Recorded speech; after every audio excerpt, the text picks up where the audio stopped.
बच्चों नमस्कार। 12th class के फिजिक्स वीडियो लेक्चर में आपका एक बार फिर से स्वागत है। आज के वीडियो लेक्चर में हम नीट 2020 के फिजिक्स सॉल्यूशन का पार्ट 2 डिस्कस करेंगे। प्रीवियस वीडियो लेक्चर में हमने 11th क्लास के क्वेश्चन को डिस्कस किया था।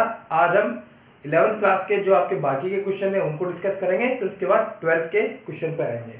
तो देखिए बेटा, आज का क्वेश्चन नंबर 1 है, आपके पास में पीडीएफ है, आप वहां से भी पढ़ सकते हैं। मैं प्रश्न पढ़ देता हूँ, लिखूंगा नहीं। प्रश्न है, नगण्य द्रव्यमान की 1 मीटर लंबी किसी दृढ़ छड़ के 2 सिरों से 5 किलोग्राम और 10 किलोग्राम द्रव्यमान के 2 कण जुड़े हुए हैं, तो 5 किलोग्राम के कण से इस निकाय के संहति केंद्र की दूरी ज्ञात कीजिए। ये प्रश्न है। तो देखिए बेटा, प्रश्नों को समझिए आप। ये सेंटर ऑफ मास का क्वेश्चन है, द्रव्यमान केंद्र का ये प्रश्न है। इसमें ये कह रहा है सॉल्यूशन, एक कोई छड़ है जिसे हमने द्रव्यमान रहित मान लिया, मान के लिए दिया हुआ है। इसके पहले वाले भाग से 5 किलोग्राम द्रव्यमान और दूसरे वाले भाग से 10 किलोग्राम द्रव्यमान लगा हुआ है, और इसके बीच की जो डिस्टेंस है वो है 1 मीटर। 1 मीटर का मतलब हो गया 100 सेंटीमीटर। क्लियर? आपको इसका centre of mass find out करना है कि इसका सेंटर ऑफ मास कहां पर होगा। तो बेटा आप जानते हैं, सेंटर ऑफ मास के क्वेश्चन को सॉल्व करने के लिए आपने यहाँ पर एक्सिस बना ली। इन दोनों में से किसी भी एक को, आसानी के लिए किसी भी एक को आप कहाँ मान लेंगे, मूल बिंदु पे मान लेंगे। ये मान लीजिए y एक्सिस है और ये x एक्सिस है, ये x अक्ष और ये y अक्ष। चूंकि ये रॉड, ये छड़ किस अक्ष के अनुदिश रखी हुई है, x अक्ष के अनुदिश रखी हुई है, तो इसके जो सेंटर ऑफ मास है उसके जो कोऑर्डिनेट आएंगे वो क्या आएंगे, XCM, 0, यानी इसका y कोऑर्डिनेट 0 आ जाएगा, इसका केवल x कोऑर्डिनेट आएगा। और x कोऑर्डिनेट जो आप निकालोगे उसका फॉर्मूला है m1x1 plus m2x2 upon m1 plus m2। Clear बेटा? अब देखिए, इस बिंदु के निर्देशांक कितने होंगे, 0,0, क्योंकि इसे मूल बिंदु पे रखा हुआ है। और इस बिंदु के निर्देशांक कितने होंगे, 100,0, 100 इन द सेंस सेंटीमीटर में 100 सेंटीमीटर, और ये 0।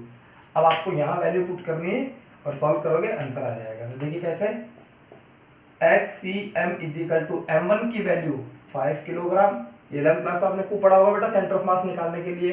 वहाँ पर आपने अलग अलग ट्राइंगल का भी क्वेश्चन करा होगा, वर्ग का भी क्वेश्चन करा होगा। यहाँ पर केवल ये छड़ का क्वेश्चन है। x1 की वैल्यू 0, m2 की वैल्यू 10, x2 की वैल्यू सेंटीमीटर में हमें फाइंड आउट करना है क्योंकि आंसर सेंटीमीटर में ही आ रहा है, upon m1 plus m2, 5 plus 10 15। तो सॉल्व करा, यह गया 10 इंटू 100 अपॉन 15, कैंसिल हुआ 2/3। तो XCM बराबर 200/3 सेंटीमीटर, अर्थात XCM is equal to 66.67 centimetre. Round off में लिखोगे तो यह आ जाएगा 67 सेंटीमीटर।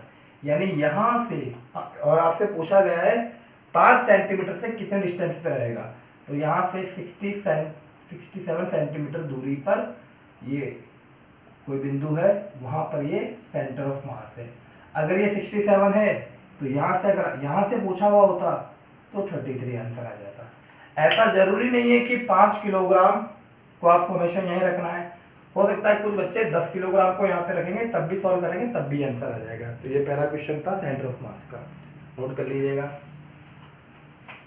11th क्लास का नेक्स्ट क्वेश्चन आपका मोनोक्रोमेटिक, एक परमाणु गैस पे उसकी गतिज ऊर्जा का प्रश्न है। प्रश्न में पढ़ देता हूं। प्रश्न बेटा, किसी एक परमाणु गैस की औसत तापीय ऊर्जा ज्ञात कीजिए। तो देखिए, एक परमाणु गैस के बारे में आप थोड़ा जानते होंगे, मैं बता भी देता हूं। ये केटीजी का क्वेश्चन है। सॉल्यूशन, एक परमाणु गैस कौन सी, जैसे हीलियम हो गया, नियोन हो गया, ऑर्गन हो गई, क्रिप्टॉन हो गया, एटसेट्रा। तो एक परमाणु गैस की, बहुत सिंपल सा क्वेश्चन है, सबसे सिंपल प्रश्न यही है।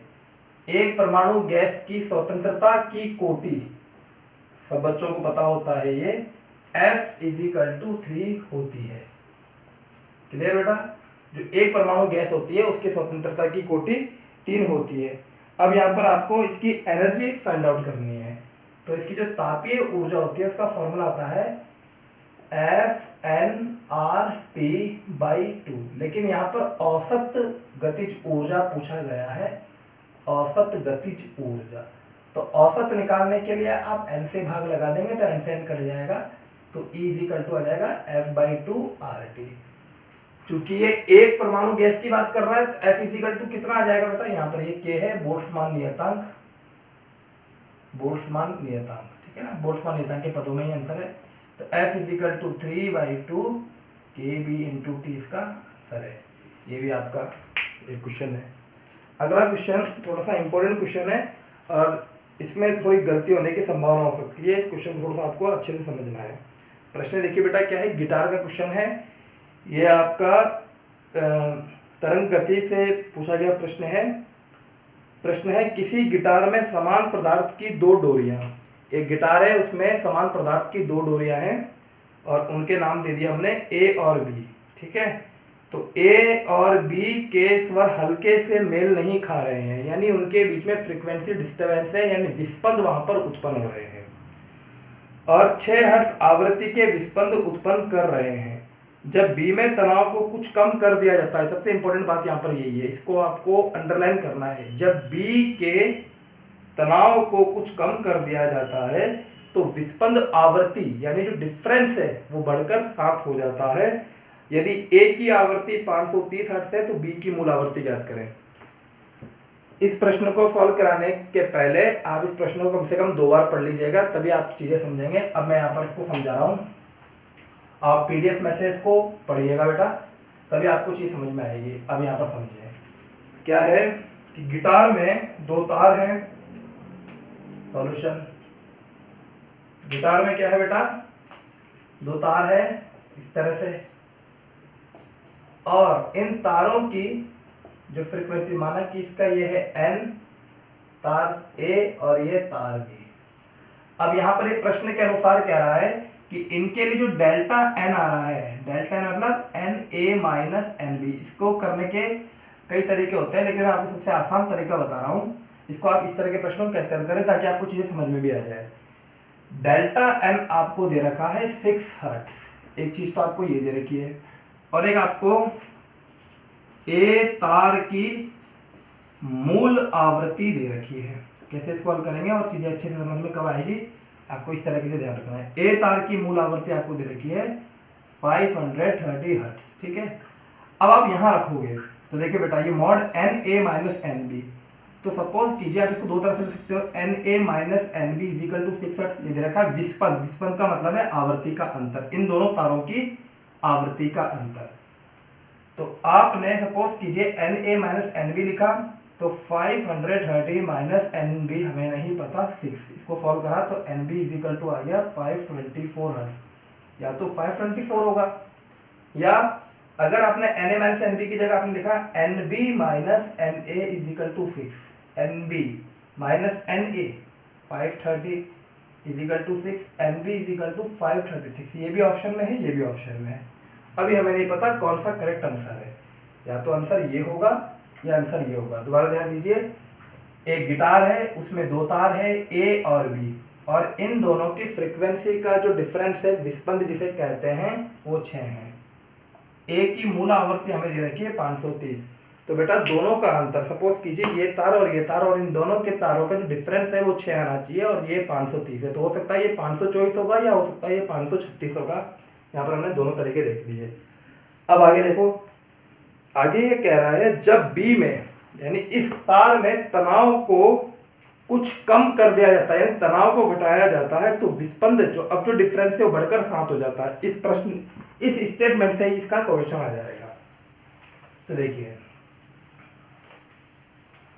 तरंग गति हम जब पढ़ते हैं तो बेटा डोरी में तनाव करके एक फॉर्मूला आता है N इजिकल, इसमें P यहाँ पर घेरे बनते हैं P/12, आप देखिएगा बुक में ये फॉर्मूला आपको जरूर मिलेगा।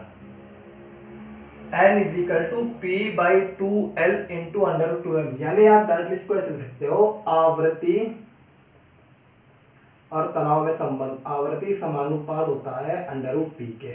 ठीक है, अगर आपने तनाव को कम कर दिया तो आवृत्ति भी घट जाएगी। अभी कह रहा है बी के तनाव को कम कर दिया तो बेटा Na minus NB is equal to 7 hertz हो जानी चाहिए, माना ये NB डैश हो गया। जब हमने तनाव को कम कर दिया तो इसकी नई आवृत्ति NB आनी चाहिए, ये 7 हर्ट्ज हो गया। ठीक है, अब देखिए कैसे सॉल्व करेंगे।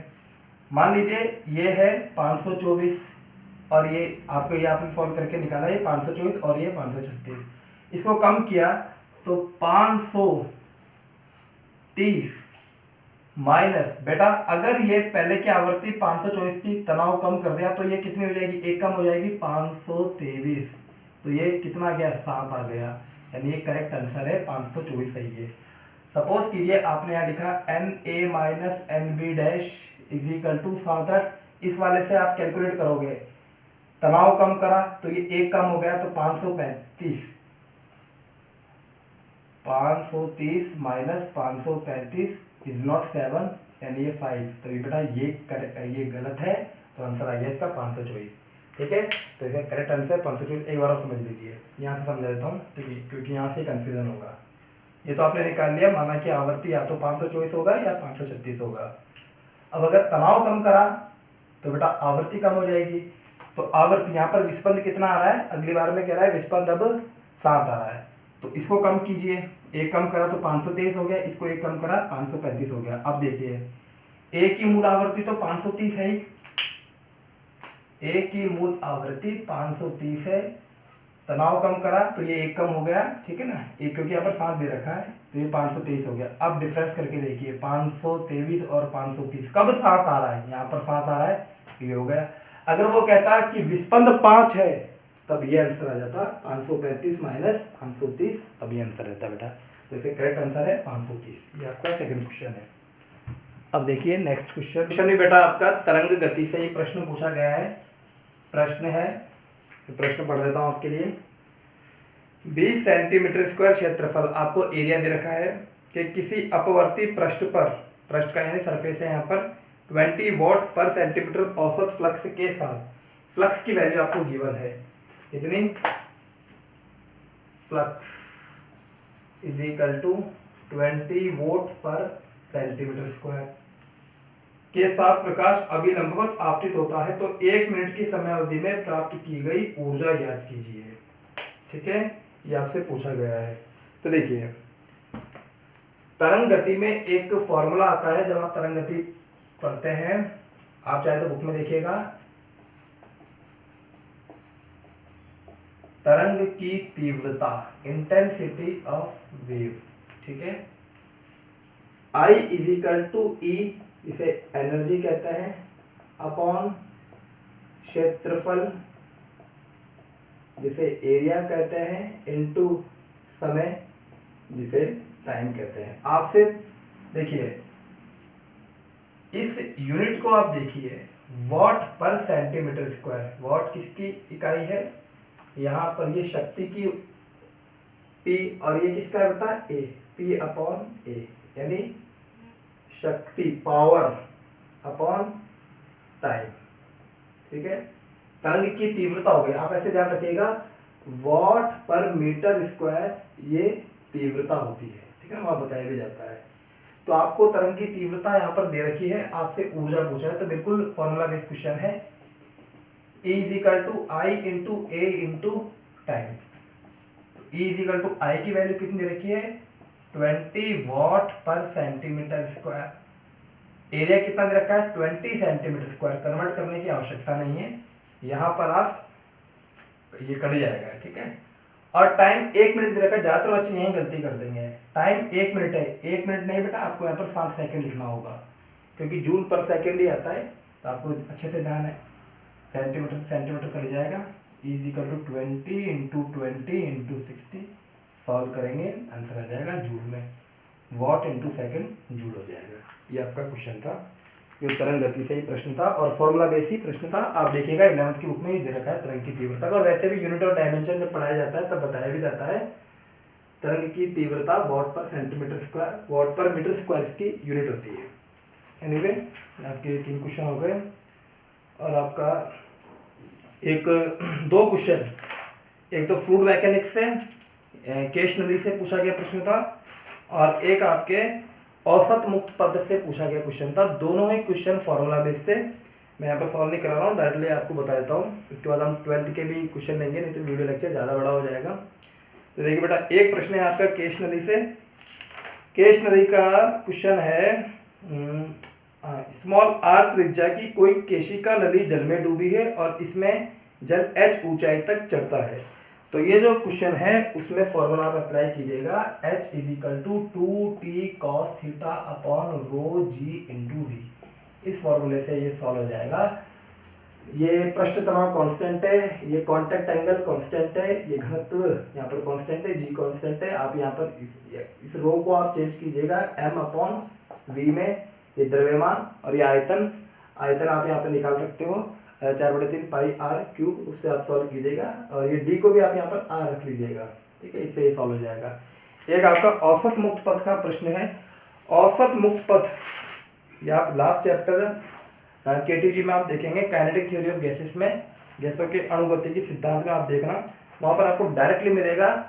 एक फॉर्मूला आता है बेटा औसत मुक्त पथ के लिए, व्यंजक लैम्डा = 1/√2 पाई ND², जहाँ d जो होता है स्मॉल d वो अणु का व्यास होता है।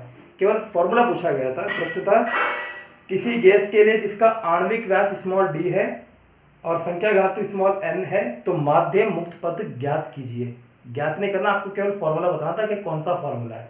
तो फॉर्मूला आपको याद है, कोई डेरिवेशन है नहीं।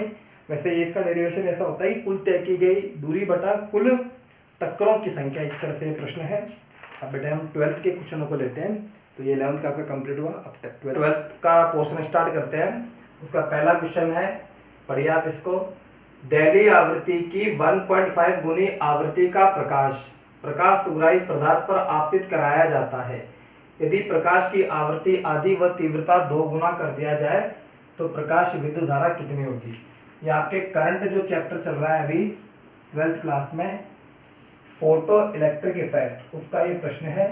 और फोटो इलेक्ट्रिक इफेक्ट से इस बार नीट के एग्जाम में, नीट 2020 में 2 प्रश्न पूछे गए। मॉडर्न फिजिक्स का बहुत अच्छा वेटेज रहा है, आपको भी समझ में आएगा जब मैं इसकी मॉडर्न फिजिक्स के आपको क्वेश्चन कराऊंगा। बोर्ड के मॉडल से भी प्रश्न पूछा गया था। इस चैप्टर, पर्टिकुलर चैप्टर से 2 प्रश्न पूछे थे। पहला क्वेश्चन ये है, तो आपने अच्छे से प्रश्न पढ़ लिया। अब देखिए, जैसे ही चैप्टर स्टार्ट हुआ था तो आपको इंट्रोडक्शन क्लास में एक डायग्राम बनाया था बेटा। ये धातु का टुकड़ा, हार्डली ये क्वेश्चन 10 सेकंड का है, आपको पढ़ना है और इसका आंसर लगाना है। बस आपके कॉन्सेप्ट क्लियर होने चाहिए। देखिए होता क्या है कि अगर इस धातु के टुकड़े पर आप E = hν का प्रकाश आपतित कराते हो तो धातु के टुकड़े के अंदर जो इलेक्ट्रॉन होता है वो बाहर उत्सर्जित हो जाता है, जिसे फोटो इलेक्ट्रॉन कहते हैं, ठीक है। अब देखिए, अगर आप ये भी जानते हैं कि अगर ये परिपथ बंद होगा तो इसमें धारा प्रवाहित होगी, जिसे प्रकाश विद्युत धारा कहेंगे और इसे स्मॉल i से डिनोट करते हैं। एक आपको डेफिनेशन बताई गई थी, उसका बहुत मीन है इस प्रश्न में। दहलीय आवृत्ति, दहलीय आवृत्ति किसे कहते हैं? वह न्यूनतम आवृत्ति जिससे कम आवृत्ति पर प्रकाश विद्युत प्रभाव नहीं होगा और उससे ज्यादा आवृत्ति पर प्रकाश विद्युत प्रभाव होगा। अब सपोज दैट आप यहाँ पर कोई भी एक वैल्यू ले लीजिए, माना ऐसे आपको जब आप इस तरह का कोई कॉम्पिटिटिव एग्जाम देते हैं जिसमें 4 में से आपको एक आंसर चूज करना होता है, मल्टीपल चॉइस क्वेश्चन होते हैं, तो बेटा उसमें बहुत मल्टीपल डायमेंशन में आपको दिमाग चलाना होगा। आप ऐसे मन में सोच लें आपने कि सपोज इस धातु की दहलीय आवृत्ति है 100 हर्ट्ज। अब प्रश्न पढ़े, दहलीय आवृत्ति की 1.5 गुनी आवृत्ति यानी 100 हर्ट्ज का अगर 1.5 गुना यहाँ पर आपतित करूंगा, 150 हर्ट्ज आवृत्ति यहाँ पर आपतित करूंगा तो इलेक्ट्रॉन जरूर बाहर निकलेगा, क्योंकि दहलीय आवृत्ति की परिभाषा यही होती है कि इस आवृत्ति से ज्यादा आवृत्ति के लिए तो प्रकाश विद्युत प्रवाह होगा और इससे कम पे नहीं होगा, ठीक है। यहाँ तक बात हो गया। प्रकाश सुग्राही पदार्थ पर आपतित कराया जाता है तो इलेक्ट्रॉन उत्सर्जित होता है। लेकिन मेन प्रश्न यहाँ से, यदि प्रकाश की आवृत्ति, समझना बात को यहाँ पर, यदि प्रकाश की आवृत्ति आदि व तीव्रता 2 गुनी कर दी जाए तो अब प्रकाश विद्युत धारा कितनी प्रवाहित होगी। यानी पहले जब हम 150 हर्ट्ज यहाँ पर आपतित करा रहे थे तो इलेक्ट्रॉन निकल रहा था, लेकिन इस बार हमने क्या करा, 50 हर्ट्ज का प्रकाश आपतित कराया। इसकी दैलीय आवृत्ति कितनी है इस धातु के टुकड़े की, 100 हर्ट्ज। तो जो आपने आपतित कराया उसकी वैल्यू आपने दैलीय आवृत्ति से कम रख दी, तो यहां पर प्रकाश विद्युत प्रभाव की घटना नहीं होगी। क्यों नहीं होगी? क्योंकि इस इलेक्ट्रॉन को जितनी एनर्जी चाहिए बाहर निकलने के लिए वो इसको मिली ही नहीं, तो ये इलेक्ट्रॉन यहां से उत्सर्जित नहीं होगा। तो प्रकाश विद्युत धारा का मान कितना आ जाएगा बेटा, 0। इसमें आपको एक बात और ध्यान रखनी है, तीव्रता। तीव्रता चाहे 2 गुना क्या 100 गुना कर दिया जाए, लेकिन अगर आवृत्ति दैलीय आवृत्ति से कम होगी तो कभी भी प्रकाश विद्युत प्रभाव की घटना नहीं होगी। जब ये चैप्टर आगे बढ़ेगा तो मैं आपको कंक्लूजन दिखाना था, अभी तो मैंने 4 आपको वक्र बनाए थे, वहां पर कंक्लूजन में ये पॉइंट जरूर दिखाता हूँ मैं कि तीव्रता चाहे कितना भी गुना बढ़ा दिया जाए उससे प्रकाश विद्युत प्रभाव की घटना नहीं होगी, केवल ये आवृत्ति पर डिपेंड करता है। तो बेटा एक प्रश्न आपको समझ में आ गया होगा, एक बार और मैं समझा देता हूँ। प्रश्न ये है कि यहाँ पर दैलीय आवृत्ति से कंडीशन नंबर 1 में 1.5 गुना, यानी अगर हमने इसको 100 हर्ट्ज की आवृत्ति मान ली तो इसका 1.5 गुना 150 हर्ट्ज हो जाएगा, तो इलेक्ट्रॉन बाहर निकल जाएगा। लेकिन अगर इसकी आवृत्ति दैलीय आवृत्ति की आधी कर दी, यानी दैलीय आवृत्ति से कम कर दी, तो कम करते ही बेटा यहाँ पर प्रकाश विद्युत प्रभाव नहीं होगा, यानी करंट की वैल्यू 0 होगी। तो इसका आंसर आ जाएगा I = 0। ये पहला क्वेश्चन है। इसी का देखिए बेटा दूसरा जो क्वेश्चन है, इसी चैप्टर से एक और प्रश्न पूछा गया आपसे, वो भी देख लीजिए। फोटो इलेक्ट्रिक इफेक्ट का एक क्वेश्चन है, क्वेश्चन पढ़ देता हूं मैं।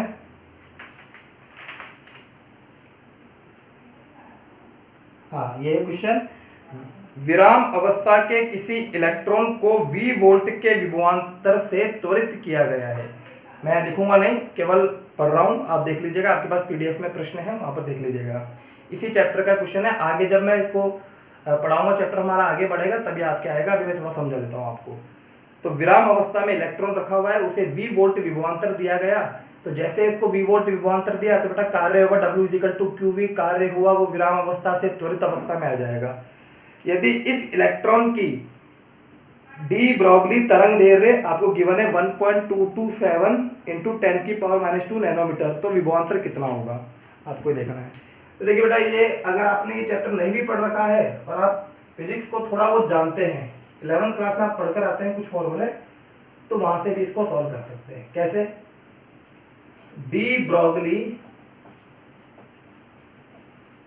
तरंग दैर्ध्य, ये फॉर्मूला आपने केमिस्ट्री में पढ़ा होगा, अभी तक फिर आगे आएगा भी सही। ये होता है बेटा लैम्डा = h/p। क्लियर है बेटा?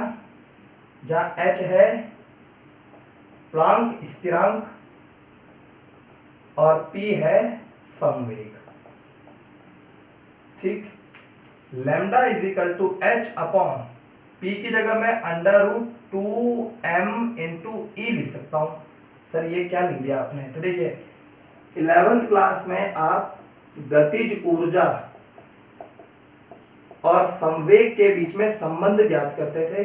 ये नीट का जो परीक्षा है कोई अलग नहीं है, ये 11th 12th ही है, ठीक है ना, इसलिए ये कोई ऐसा नहीं है कि इसमें बहुत ज्यादा डीप में जाते हैं। 11th 12th की ही बेसिक नॉलेज है। तो गतिज ऊर्जा और संवेग के बीच में संबंध सभी बच्चों को पता होगा। देखिए मैं यहाँ पर बता रहा हूँ, गतिज ऊर्जा E = होता है काइनेटिक एनर्जी को मैं यहाँ से E से डिनोट कर रहा हूँ, E के लिख दीजिए आप, E के यानी काइनेटिक एनर्जी 1/2mv²। सब बच्चों को बताइए। इसमें क्या करा मैंने, m से ऊपर मल्टीप्लाई कर दिया और m से नीचे मल्टीप्लाई कर दिया। तो बेटा ऊपर जैसे ही मैंने m से मल्टीप्लाई करा तो क्या हो जाएगा, ये m² v²/2m। mv = इसको क्या मैं mv का होल स्क्वायर अपॉन 2m लिख सकता हूँ। mv संवेग, p = होता है, ये भी आपने 11th क्लास में पढ़ा होगा, p = स्वयं का वेग, संवेग mv। तो ये संवेग हो गया p²/2m, यानी काइनेटिक एनर्जी = p²/2m। तो बेटा देखिए, चूंकि E के = होता है p²/2m, तो क्या मैं 2m E के = p² लिख सकता हूं। ये जैसे ही स्क्वायर हटेगा यहाँ पर √2 आ जाएगा, तो p = हो गया 2m E के। तो इस P की जगह मैंने क्या लिख दिया 2mEK। क्लियर? हालांकि अभी आगे आएगा भी सही, अभी आप समझ भी लीजिए। ये क्या है? गतिज ऊर्जा। ऊर्जा एक्चुअली आपको बताया भी गया होगा, ऊर्जा कार्य ही होती है और कार्य का फॉर्मूला होता है W is equal to Q V. ये V वेग नहीं है, ये वोल्टेज है। तो चूंकि यहाँ पर इलेक्ट्रॉन त्वरित हो रहा है तो Q की जगह क्या आ जाएगा E इंटू वी, इलेक्ट्रोवोल्ट। आप जानते ही होंगे बेटा इसको। तो E के किया गया कार्य गतिज ऊर्जा ही होती है, तो W की जगह मैंने लिख दिया E के। तो E के का एक फॉर्मूला ये हो गया EV, तो यहाँ लिख सकते हैं तो lambda is equal to H upon 2mEV। अब बेटा यहाँ पर सबकी वैल्यू पता है, H की वैल्यू 6.64 इंटू 10 की पावर माइनस 34 प्लैंक कांस्टेंट, 2 की जगह 2, m की जगह 9.1 इंटू 10 की पावर माइनस 31 और ये वोल्टेज। लेकिन नीट एग्जाम में अगर आप इसको सॉल्व करने बैठ जाओगे तो मुझे लगता है आधे घंटे में आपका ये सॉल्व नहीं होगा, इसको सॉल्व करते रह जाओगे। इसको सॉल्व करने के बाद में 12th क्लास के बच्चों को भी बताया जाता है और जब आप नीट की तैयारी करते हो तब भी बताया जाता है। इसको सॉल्व करने के पश्चात जो इसका आंसर आता है वो आपको ध्यान रखना होगा। और ये बोर्ड के एग्जाम में भी हर साल ये प्रश्न पूछा जाता है। मैं तो देख रहा हूँ हर साल इस पे बेस कोई ना कोई प्रश्न पूछा गया है। लैम्डा ई का मतलब है इलेक्ट्रॉन की तरंग दैर्ध्य। इसको सॉल्व करने के बाद आता है ये 12.27 upon under root V angstrom. ये चाहो तो आप बुक में भी देखना, ये आपको मिल जाएगा। इसी तरह से इलेक्ट्रॉन के साथ साथ यहाँ पर प्रोटॉन के लिए भी आता है, न्यूट्रॉन के लिए भी आता है, लेकिन इलेक्ट्रॉन का बहुत ज्यादा इंपॉर्टेंट है। तो बेटा एक्चुअल फॉर्मूला ये है, जैसे ये फॉर्मूला है इसको पूरा सॉल्व करने के बाद में ये आ गया। अब यहाँ से स्टार्ट करते हैं।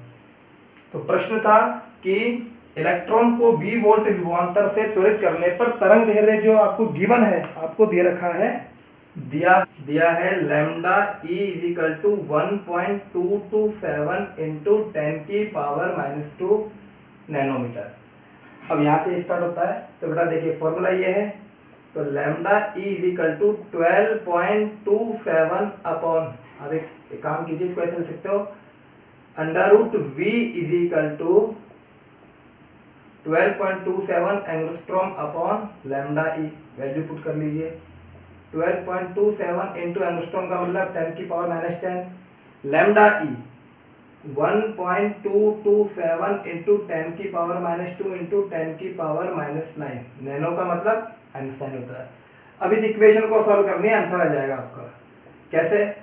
12.27 को लिखा 1227 इंटू 10 की पावर माइनस 2 इंटू 10 की पावर माइनस 10। देखिए मैथमेटिक्स से थोड़ी बहुत सही होनी भी चाहिए, बहुत काम आती है। दशमलव हटाया, 2 के बाद था तो 10 की घात माइनस 2 लिख दिया। इसी तरह से यहाँ पर भी दशमलव हटाएंगे तो 1227 इंटू 3 के बाद हटाया 10 की पावर माइनस 3, ये 10 की घात माइनस 2 और 10 की घात माइनस 9। सॉल्व कर लीजिए, ये तो कट गया। Under root V is equal to, ऊपर आया 10 की पावर माइनस 12 और नीचे आएगा 9, 10, 11, 12, 13, 14, 10 की घात माइनस 14। ये ऊपर जाएगा तो 10 की घात 2 बचेगा। तो under root V is equal to 10 की पावर 2, तो v इज इक्वल टू 10 की पावर 4 वोल्ट आंसर। आपको आ गया होगा समझ में, दोबारा समझ लीजिए। फोटो इलेक्ट्रिक इफेक्ट में जब हम आवेश की त्वरित गति, यानी हम पढ़ेंगे यहाँ पर आगे हमारा टॉपिक आएगा कि कोई भी आवेश है, क्यू आवेश है, उसे V वोल्ट विभवांतर से त्वरित करने पर जब वो गति करेगा, इतना छोटा कण जब गति करता है तो अपने साथ तरंग उत्सर्जित करता है और उसकी तरंग दैर्ध्य आपको ज्ञात करनी होगी। तो फॉर्मूला होता है डी ब्रॉगली तरंग दैर्ध्य का, lambda equal to h upon p। आपने केमिस्ट्री में 11th क्लास में पढ़ा है, इसलिए आप इसको सॉल्व कर सकते हो। p की जगह संवेग और गतिज ऊर्जा में संबंध होता है जो आपको अभी बताया 2mEK। यहाँ पर गति कौन कर रहा है? इलेक्ट्रॉन, तो m की जगह इलेक्ट्रॉन आएगा। इसको पूरा सॉल्व करने के बाद में ये रिजल्ट आता है जो आपको ध्यान रखना होगा। और ये 12th पास सभी बच्चों को पता होता है और आपको भी पता रहेगा, और नीट की जो भी परीक्षा देने जाएगा उसको भी ये पता होगा। अब आती है बात इसको सॉल्व करना। तो देखिए बेटा इसकी वैल्यू दे रखी है, ये पता है, तो रूट वी यहाँ लिखा, लैम्डा यहाँ लेकर आ गया, इसको सॉल्व करा, आंसर मिल गया। तो ये 2 क्वेश्चन आपके कंप्लीट हो गए। आइए अब मैं आपको बोहर मॉडल का एक बहुत ही अच्छा प्रश्न बताता हूँ। ये जो बच्चा इस प्रश्न को भी हल नहीं कर पाएगा वो क्या तो नीट का एग्जाम देगा। देखिए प्रश्न कितना सिंपल सा था। आपको क्वेश्चन दे रखा था, 4 नंबर का प्रश्न है ये, हर प्रश्न 4 ही नंबर का है। क्वेश्चन क्या गया,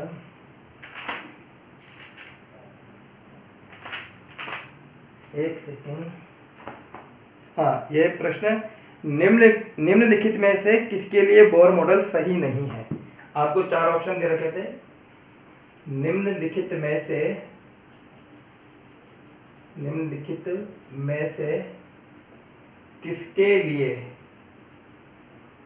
बोहर मॉडल करेक्ट नहीं है, सही नहीं है। बेटा आपको पता ही है, बोहर मॉडल केवल जिनके अंदर एक इलेक्ट्रॉन उपस्थित होते हैं उन्हीं के लिए सत्य होता है, बाकी के लिए असत्य है। क्योंकि अगर एक से ज्यादा इलेक्ट्रॉन होंगे तो इलेक्ट्रॉन और इलेक्ट्रॉन के बीच में अंतर क्रिया लगने लग जाएगी और ये सारी जितनी आप त्रिज्या, वेग, ऊर्जा निकाला, सारा फेल हो जाएगा। तो बोहर मॉडल आपको लिखाया भी गया था हाइड्रोजन और हाइड्रोजन सदृश्य आयन के लिए ही सत्य है। हाइड्रोजन हुआ, हीलियम हुआ, Li+2 हुआ, इनके लिए ही ये सत्य है, बाकी के लिए सत्य नहीं है।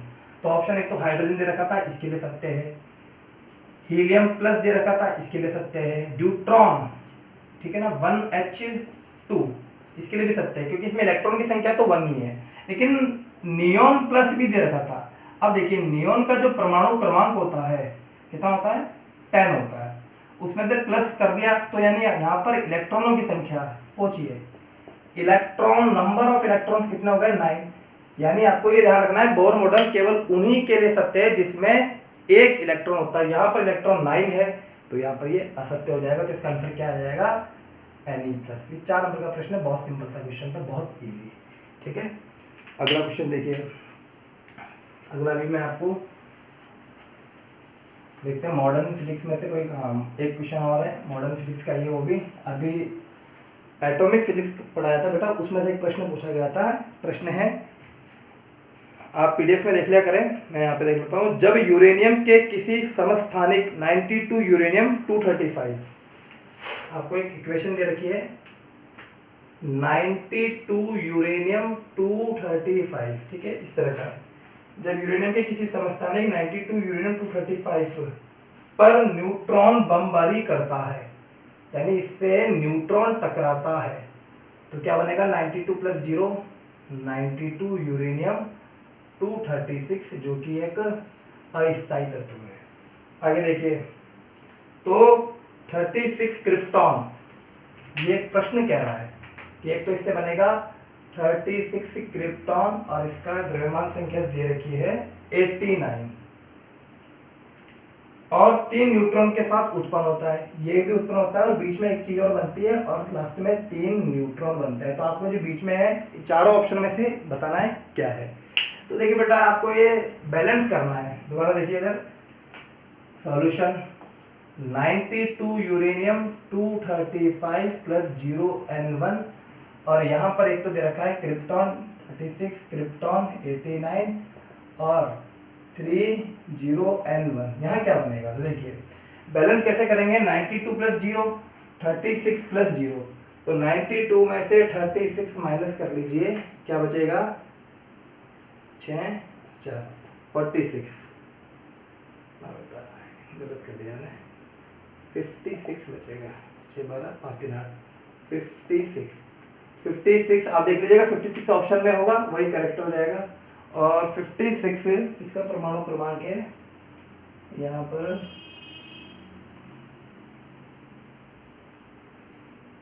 बेरिलियम का, और यहाँ क्या बचेगा 236 + 1 235 + 1 236 और इधर कितना आ रहा है 89 और ये 3 92 हो गए और यहाँ मान लेते हैं इसका x है, तो 236 - 92 करोगे तो 4 और यहाँ पर आ गया 44, तो आंसर आ जाएगा 56 44, ये इसका आंसर है। तो इसमें देख लेना ऑप्शन में ये होगा, वही करेक्ट है। तो 56 बेरिलियम 144 आएगा, 144 यहाँ माना आएगा ना 144, ये इसका आंसर है बेटा। ये 3 प्रश्न हो गए।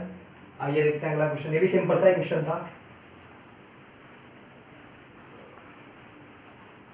क्वेश्चन नंबर 4, ये भी आपके एटॉमिक फिजिक्स का ही प्रश्न है। देखिए फोटो इलेक्ट्रिक इफेक्ट से 2 क्वेश्चन पूछे गए, इसके बाद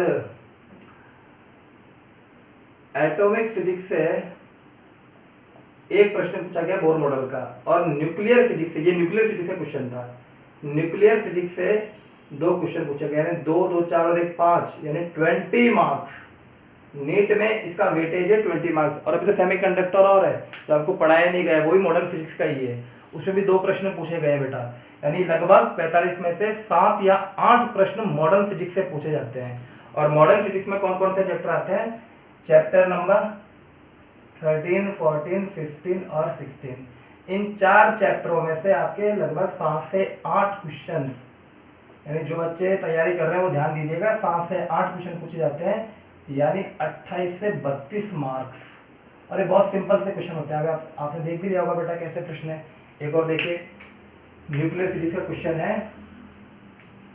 है, पढ़ने से तो ऐसा लगता है जैसे बायो का क्वेश्चन है, लेकिन है ये फिजिक्स का ही। डीएनए में एक बंध को खंडित करने के लिए, तोड़ने के लिए, खंडित करने के लिए, एक बंध को खंडित करने के लिए आवश्यक ऊर्जा 10 की पावर -20 जूल है। इसे ईवी इलेक्ट्रोवोल्ट में कन्वर्ट करें, में बदलना है आपको इलेक्ट्रोवोल्ट में। तो बेटा देखिए, जब मैंने पढ़ाया था तो आपको बताया था कि जूल को इलेक्ट्रोवोल्ट में कैसे कन्वर्ट करते हैं, आपको एक शॉर्ट ट्रिक बताई थी। जूल को क्या, अब ऐसे देखिए, इलेक्ट्रोवोल्ट को जूल में अगर आपको कन्वर्ट करना है तो मल्टीप्लाई करना होगा 1.6 इंटू 10 की पावर -19, और जूल को इलेक्ट्रोवोल्ट में कन्वर्ट करना है तो भाग लगाना होगा 1.6 इंटू 10 की पावर -19। तो यहाँ पर भी सॉल्व कर लीजिए, आंसर आ जाएगा। कितना सिंपल सा है, आपको 10 की पावर -20 जूल को इलेक्ट्रोवोल्ट में कन्वर्ट करना है तो भाग लगा दिए 1.6 इंटू 10 की पावर -19। सॉल्व कर लीजिए, ऊपर 10 की घात -20 और नीचे 10 की घात -19, तो ये आ जाएगा 1/1.6 इंटू 10। कैसे? 10 की घात -20 नीचे आया तो +20, 10 की घात 19 और 10 की घात +20, तो ये आपस में कैंसिल हो जाएंगे, तो बचेगा 10 की घात 1। 1/1.6 इंटू 10 16, 1 में 16 का भाग लगा लीजिए, लगाइए बेटा, पॉइंट नहीं गया। 16 इंटू 5 6, 96, 4, 16, 32, 8, देख लीजिएगा इसका आंसर, एग्जैक्ट आंसर आएगा इसका 0.0625। आप देख लीजिएगा क्या ऑप्शन है इसमें से, शायद इसका ऑप्शन में 0.06 इसका आंसर रहेगा। तो समझ गए होंगे आप कितना सिंपल सा क्वेश्चन है। तो ये हो गया आपके मॉडर्न फिजिक्स के क्वेश्चन। अब मैं और देखता हूँ, और नहीं है मॉडर्न फिजिक्स के। हाँ, अब प्रतिरोध का क्वेश्चन देखिए आप। प्रतिरोध का आपसे बीबी रॉय वाला कार्बन प्रतिरोध का एक प्रश्न पूछा गया, तो देखिए कैसा सिंपल सा क्वेश्चन पूछा गया। आपको एक कार्बन प्रतिरोध बना के बता दिया और पूछा कि इसका प्रतिरोध ज्ञात कीजिए। इस तरह का प्रतिरोध बना लिया, इनके रंग दे दिए, क्या क्या रंग है, एक है पीला, बैंगनी, भूरा, पीला, बैंगनी, भूरा और सुनहरा। बेटा आपको ये क्रम याद होगा, B B Roy, great Britain, very good wife, ठीक है। कहाँ से स्टार्ट होता है? 0, 1, 2, 3, 4, 5, 6, 7, 8, 9। एक फॉर्मूला और पता होगा आपको, AB इंटू 10 की power C plus minus B%। 3 चीजें और पता होगी, सुनहरा के लिए, गोल्ड के लिए 5%, चांदी के लिए 10% और कलरलेस के लिए 20%। तो सबसे पहले तो सुनहरा के लिए यहाँ पर 5% आ जाएगा, ठीक। अब AB इंटू 10 की पावर 6, पीला, ये रहा बेटा येलो, येलो के लिए 4, बी यहाँ पर क्या है? Second colour. बैंगनी, बैंगनी तो वो वॉयलेट को बोलते हैं, ये रहा 7, तो 4, 7 इंटू सी। तीसरा कलर भूरा, ब्लैक ब्राउन, तो 10 की पावर 1, तो आंसर आ जाएगा इसके 47 इंटू 10 की पावर 1 प्लस माइनस 5%। अब आपको इसमें चेक करना है, तो वहाँ पर शायद किलो ओम इस तरह से दे रखा होगा, तो इसका आंसर आ जाएगा 47 इंटू 10 करोगे तो 470 ओम और प्लस माइनस 5% इसका एरर। 5% मतलब 470 का 5% कम हो सकता है, 470 का 5% ज़्यादा हो सकता है। तो ये इसका आंसर है। चारों में से आपको ये आंसर पहचाना है। इसमें किलो, ओम और इस तरह के हैं तो वो इसका आंसर नहीं होंगे, तो ये इसका आंसर हो गया। ठीक, अब नेक्स्ट क्वेश्चन है 599 599 धारणशीलता की किसी लोहे की छड़ पर 1200 एम्पियर पर मीटर तीव्रता का चुंबकीय क्षेत्र लगाया गया है। इस छड़ के पदार्थ की पारगम्यता यानी चुंबकीय पारगम्यता ज्ञात करना है। ये आपका चैप्टर नंबर 8 12th में उससे प्रश्न पूछा गया है। 4 नंबर का प्रश्न है, प्रत्येक प्रश्न 4 नंबर के ही है। तो ये आपने एक फॉर्मूला पढ़ा होगा, विभिन्न चुंबकीय राशियों में संबंध, विभिन्न चुंबकीय राशियों में संबंध, ये उससे सॉल्व होगा। इसमें एक तो ये जो आपको दिया गया ना 1200 एम्पियर पर मीटर का तीव्रता का चुंबकीय क्षेत्र, ये कंफ्यूजन करने के लिए दिया गया है, इसका कोई लेना देना नहीं है। आपको धारणशीलता दे रखी है और आपको चुंबकीय पारगम्यता का मान पूछा है।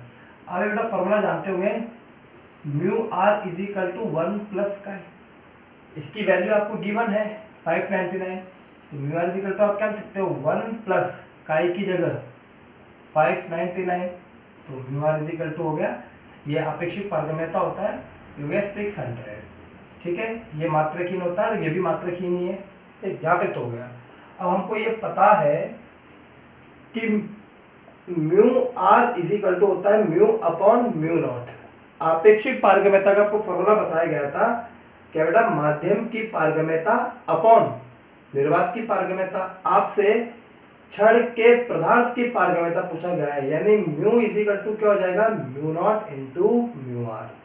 तो म्यू इज इक्वल टू बेटा इसकी वैल्यू कितनी होती है 4 पाई इंटू 10 की पावर -7 और म्यू आर की वैल्यू 600। इसको सॉल्व कर लेंगे, आंसर आ जाएगा 600 इंटू 4 क्या गया 2400 पाई इंटू 10 की पावर -7। और अगर ये पाई में नहीं दे रखा हो तो इसको आगे सॉल्व कर लीजिएगा, पाई की वैल्यू पुट कर दीजिए 2400 इंटू 3.14 इंटू 10 की पावर -7 h/m इसका मात्रक है। तो ये आपका नेक्स्ट क्वेश्चन था।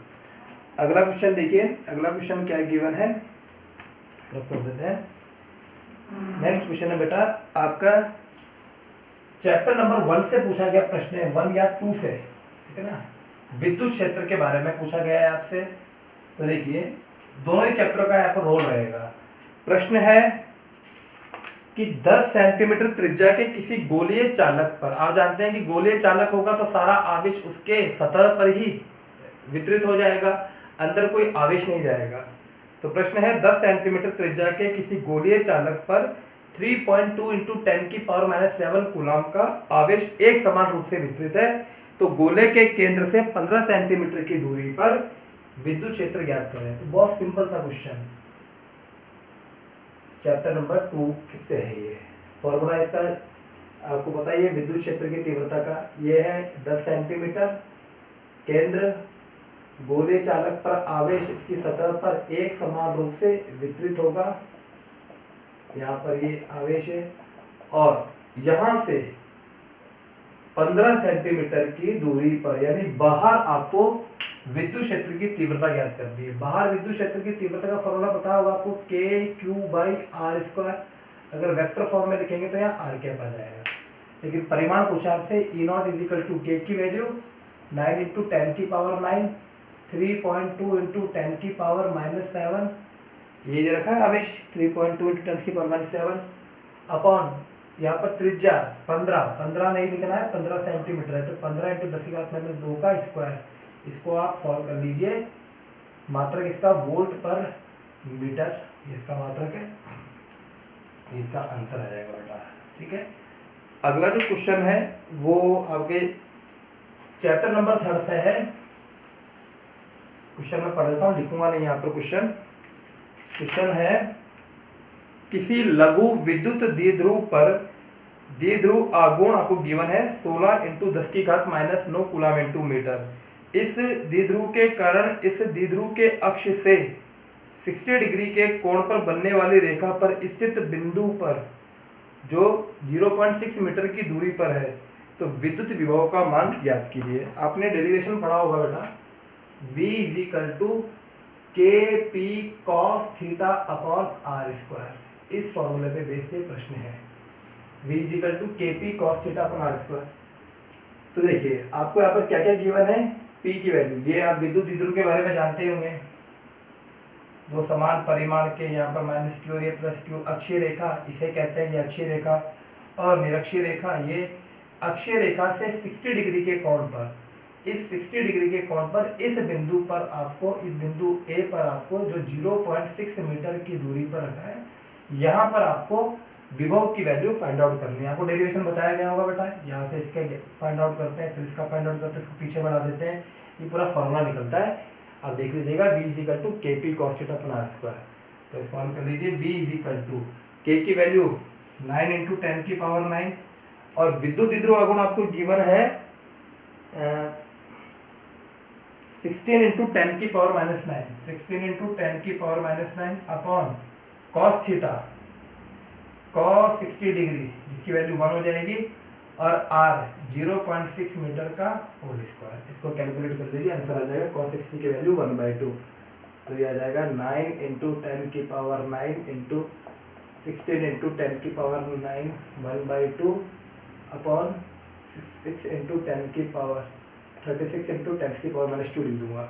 6 का स्क्वायर 36 और 10 की घात -1 है 10 की घात, ये 10 की घात -9 से 10 की घात ये कट गया, तो यहाँ पर आ जाएगा 16 into 9 144, 144 divided by 2 72 upon 36 into 10 की पावर -2। तो v is equal to 2 into 10 की पावर -2 वोल्ट। इस तरह का कोई आंसर आएगा। अगर कहीं कैलकुलेशन मिस्टेक होगी हो तो आप करेक्ट कर लीजिएगा, बाकी होगा ये इस तरह से। तो ये आपका एक प्रश्न हो गया।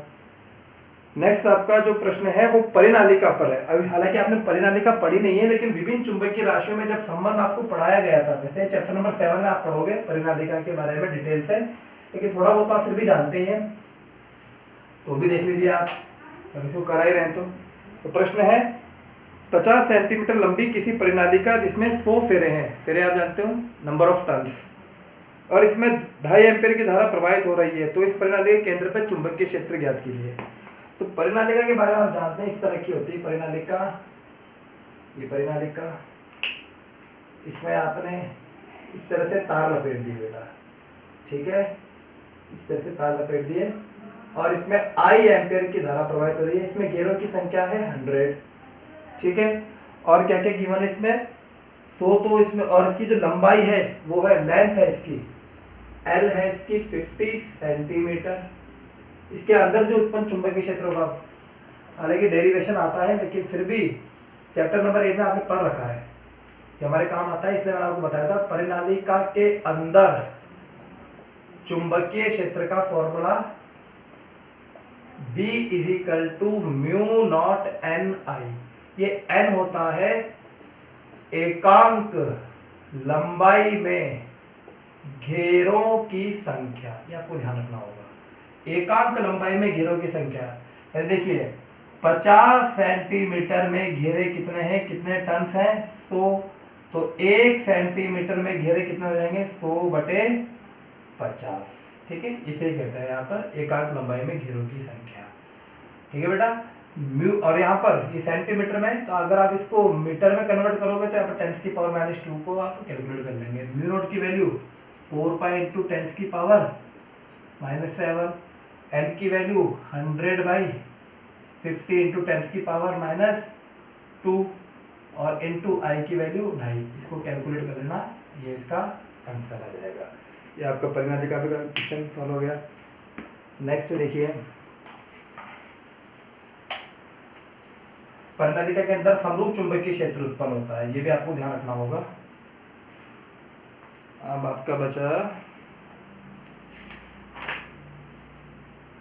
हाँ, एक ये प्रश्न डायरेक्ट ऑब्जेक्टिव क्वेश्चन था, प्रतिरोध के ऋणात्मक ताप गुणांक वाले ठोस होते हैं, ऋणात्मक ताप गुणांक, वैसे ये सेमीकंडक्टर वाले चैप्टर में डिटेल से पढ़ाया जाता है, फिर भी आप केमिस्ट्री में या कहीं ना कहीं आपको पता होगा, और चैप्टर नंबर 5 में मैंने कभी बताया हो, देख लीजिए क्या है।